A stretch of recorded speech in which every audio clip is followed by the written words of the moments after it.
Ada seorang calon dokter bedah yang sangat dihormati, tapi dia harus kehilangan nyawanya saat berada di dalam lift. Kronologi kejadian yang akan saya ceritakan di video ini mungkin mengingatkan teman-teman dengan adegan di film horor. Tapi ini adalah kejadian nyata yang benar-benar terjadi. Badan dan kepala dokter tersebut terpisah karena terjepit di lift. Apa kejadian ini murni human error? Atau ada faktor nggak terduga lainnya? Mari kita bahas kasus ini.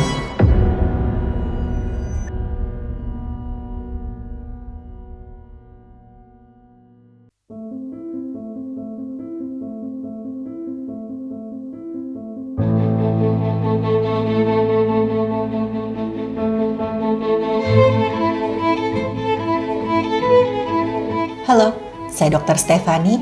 Saya seorang dokter spesialis forensik dan saya melihat apa yang tidak semua orang lihat. Hitoshi Nikaido adalah seorang calon dokter bedah yang sedang menjalani program residensi atau dikenal juga dengan program pendidikan dokter spesialis. Hitoshi ini bertugas di Joseph Hospital di Texas, Amerika Serikat. Sekitar bulan Agustus 2003 ada salah satu lift di rumah sakit tersebut yang mengalami kerusakan. Katanya ada kerusakan di salah satu bagian mesin yang memerlukan waktu sekitar 4-5 hari untuk perbaikan. Dan selama itu karena memang jumlah lift di rumah sakit tersebut terbatas, beberapa tenaga medis memilih untuk menggunakan tangga. Nah, salah satu tenaga medis tersebut adalah seorang asisten dokter yang bernama Karin.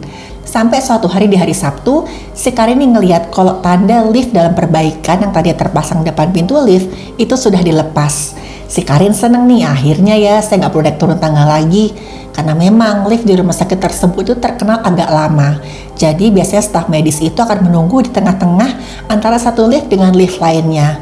Mereka lihat nih, mana kira-kira lift yang akan terbuka duluan pintunya. Saat pintu lift kebuka, si Karin buru-buru masuk ke dalam lift. Tiba-tiba pada saat dalam lift, si Karin ngelihat si Hitoshi ini mendatangi pintu lift yang mulai menutup dengan sangat tergesa-gesa. Si Hitoshi ini rupanya ingin ikut naik sama-sama Karin. Hitoshi menahan pintu lift yang mulai ketutup dengan badannya. Dan harusnya waktu pintu lift ini menutup dan menjepit tubuh Hitoshi, kan pintu lift akan terbuka secara otomatis. Tapi saat itu pintu lift tetap menutup dan tubuhnya Hitoshi ini terjepit di lift. Hitoshi yang terjepit di pintu lift itu coba mendorong badannya masuk, kepalanya duluan, tapi waktu itu kok jepitan pintunya itu semakin kuat. Nah, si Karin ini ngelihat wajahnya Hitoshi ini berubah. Dari yang tadinya kebingungan berubah panik. Hitoshi ini ngelihat ke Karin tapi nggak ngomong apa-apa. Matanya itu katanya kelihatan banget panik, ketakutan. Dan saat itu tabung lift itu mulai bergerak naik ke lantai atas. Dan posisinya saat itu kepala Hitoshi itu terjulur ke dalam tabung lift. Dan lift ini bergerak semakin naik. Dan saat itu katanya si Karin dia sama sekali nggak bisa ngapa-ngapain. Dia membeku saking takutnya dan kemudian dia mendengar ada suara derik tulang yang betul-betul membuat mual dan tiba-tiba kepalanya Hitoshi ini masuk ke dalam lift dan jatuh ke lantai. Tapi saat itu tubuhnya Hitoshi masih terkeadaan terjepit di pintu lift. Karin dengan sangat-sangat panik dia tekan-tekan segala macam tombol yang ada di lift karena saking paniknya dia nggak tahu harus minta tolong ke siapa. Di situ tadi Karin cuma seorang diri. Salah satu tombol yang dipencet oleh Karin ini adalah tombol emergency. Dan otomatis begitu Karin pencet, liftnya berhenti. Nah saat itu Karin sempat terperangkap di lift bersama kepala Hitoshi yang sudah terlepas dari badannya. Tapi saat itu katanya posisinya itu terlepasnya itu terpotong sebatas telinga sini. Dan Karin bilang, saya masih bisa ngelihat matanya Hitoshi dalam keadaan membuka. Dan mata itu ngeliatin saya dengan tatapan yang kosong. Dan katanya Karin saking mengerikannya keadaan dalam lift itu, dia merasa kok itu sudah berabad-abad. Tiba-tiba aja pintu terbuka dan ada petugas pemadam kebakaran yang membantu mengevakuasi Karin dan juga bagian dari kepala Hitoshi tadi keluar dari lift. Mereka juga mengevakuasi jasad Hitoshi yang ternyata jatuh ke dalam lubang lintasan lift dan sampai jatuh terhantam ke lantai dasar. Dan jasad Hitoshi langsung dibawa ke forensik untuk dilakukan pemeriksaan lebih lanjut.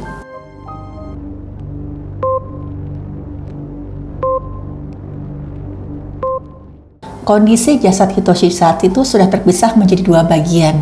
Bagian dievakuasi dari dalam tabung lift itu adalah sisa kepala Hitoshi yang hanya sebatas telinga. Sementara itu sisa tubuh Hitoshi tadi sempat terjatuh ke lantai dasar dan kondisinya sangat-sangat mengenaskan. Tubuhnya itu masih mengenakan baju seragam dokter jaga dan ditemukan juga ada alat komunikasi di sakunya Hitoshi. Tapi ketika dilakukan otopsi ditemukan kalau tulang-tulang iganya itu udah remuk karena hantaman yang kuat. Organ-organ dalam Hitoshi juga banyak mengalami kerusakan akibat benturan yang kuat. Ditemukan juga ada banyak luka robek terutama di bagian dada, kaki, dan juga di bagian punggung. Tulang leher pertama dan kedua itu terpisah dengan tepi nggak rata dan sebagian jaringannya itu sampai remuk. Ada juga sebagian jaringan otak dan sumsum tulang belakang yang hancur akibat gencetan di lift tadi. Ditemukan juga ada perdarahan di jaringan otak yang cukup luas.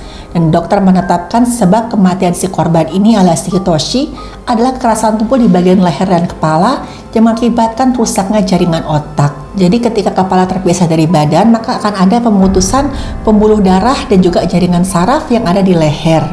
Nah, pada saat itu akan terjadi kerusakan pada jaringan otak yang tidak mendapat oksigen. Kerusakan ini terjadi dalam waktu yang relatif singkat, ya antara 3 sampai 6 menit. Nah, kadang-kadang juga masih ada sisa sinyal di saraf yang masih ada sampai 30 detik. Tapi kadang-kadang masih juga ditemukan adanya sisa-sisa sinyal di saraf sampai sekitar 30 detik setelah kepala sama leher itu terpisah. Dulu sekitar tahun 1905, ada seorang dokter di Perancis yang melakukan penelitian terhadap orang yang dihukum dengan cara memisahkan leher dan kepalanya.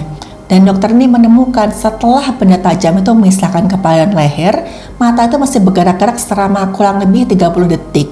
Nah, lalu apa korban ini merasakan kesakitan? Ada penelitian lain di New Zealand yang meneliti aktivitas gelombang otak pada saat kepala ini terpisah dari leher.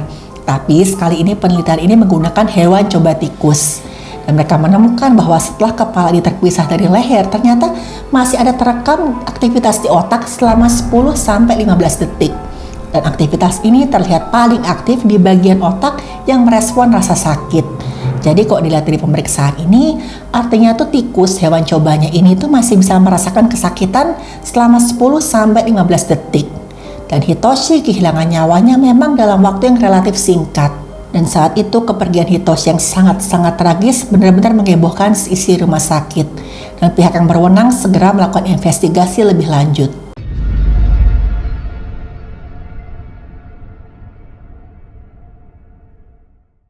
Udah pasti pertanyaan paling besar dari pihak yang berwenang itu adalah kok bisa ya Hitoshi ini terjepit di pintu lift? Kan pintu lift ini ya harusnya ketika ada yang terjepit di tengah-tengah otomatis akan dibuka.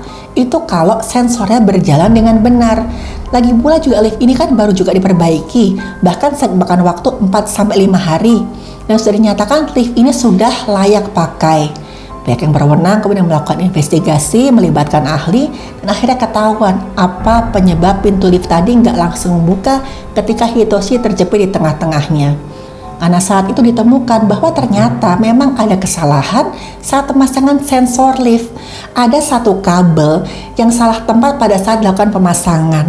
Dan gara-gara kabel ini itu salah pasang, sensor lift ini tidak berfungsi dengan benar. Dan itulah yang menyebabkan Hitoshi terjepit di pintu lift tadi. Dan Karin, teman Hitoshi tadi, sempat dibawa ke IGD. Karena saat itu Karin dalam keadaan ketakutan dan dia mengalami trauma yang sangat-sangat hebat.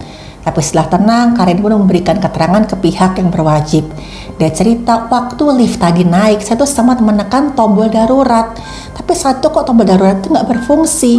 Dan lift ini itu sempat naik 2-3 lantai sebelum akhirnya sinyal di tombol darurat ini berfungsi dan liftnya berhenti. Tapi saat itu semuanya sudah terlambat. Ya memang selama ini yang pegawai rumah sakit itu tahu kalau lift itu pergerakannya sangat lambat, tapi mereka sama sekali nggak nyangka kalau tombol yang seharusnya berfungsi dengan cepat ikut-ikutan lambat alias lemot. Dan ini sangat berakibat fatal karena sudah makan korban. Tapi selain itu ada satu temuan lagi yang menyisakan satu tanda tanya. Dokter forensik melakukan uji toksikologi terhadap darah si Hitoshi dan ditemukan di situ ada kadar alkohol yang cukup tinggi, yaitu 0,1%. Pada kadar ini biasanya tuh orang akan mengalami penurunan refleks. Orang akan lambat bereaksi dan cara berpikirnya itu akan lebih lambat gara-gara pengaruh alkohol. Dan kadar alkohol yang ada di darah Hitoshi ini juga melampaui batas legal yang cuma 0,08%. Ada yang bilang juga, andai kata saat itu Hitoshi harus menangani pasien, ya udah pasti Hitoshi akan membahayakan dirinya sendiri dan si pasien ini. Tapi apa ini berpengaruh pada penilaian Hitoshi pada saat dia masuk ke dalam lift? Hal ini masih menjadi tanda tanya. Karena pada akhirnya penyidikan itu nggak menemukan indikasi adanya hubungan antara alkohol di darahnya Hitoshi dengan kecelakaan tragis yang akhirnya merenggut nyawanya. Dan hilangnya nyawa Hitoshi meninggalkan duka yang sangat-sangat mendalam bagi keluarganya. Keluarga Hitoshi ini nggak tinggal diam, mereka menuntut perusahaan yang melakukan pemeliharaan lift. Untungnya saat itu perusahaan yang melakukan pemeliharaan lift mengakui kesalahan mereka. Mereka mengakui kalau mereka sudah lalai dan kelalaian ini menyebabkan hal yang sangat fatal. Mereka bertanggung jawab penuh terhadap kelalaian mereka tersebut. Mereka memberikan sejumlah ganti rugi dengan harapan ya memang nyawa Hitoshi ini tidak bisa kembali. Tapi nanti semoga saja kejadian ini tidak akan pernah terulang lagi. Kisah hidup Hitoshi yang tragis itu lagi-lagi mengingatkan kita kalau hidup ini sangat rapuh. Kematian bisa datang kapan saja. Kematian tidak mengenal usia, status sosial, atau profesi. Kita nggak pernah tahu nih kapan ajal kita akan datang. Saat ini yang bisa kita lakukan adalah hidup sebaik mungkin, selalu bersyukur terutama atas orang-orang terkasih di sekitar kita. Dan selalu hati-hati pada setiap langkah yang kita ambil. Karena kadang-kadang bahaya itu mengintai di saat dan tempat yang tidak kita duga. Terima kasih sudah menonton video saya. Silahkan like, share, dan subscribe.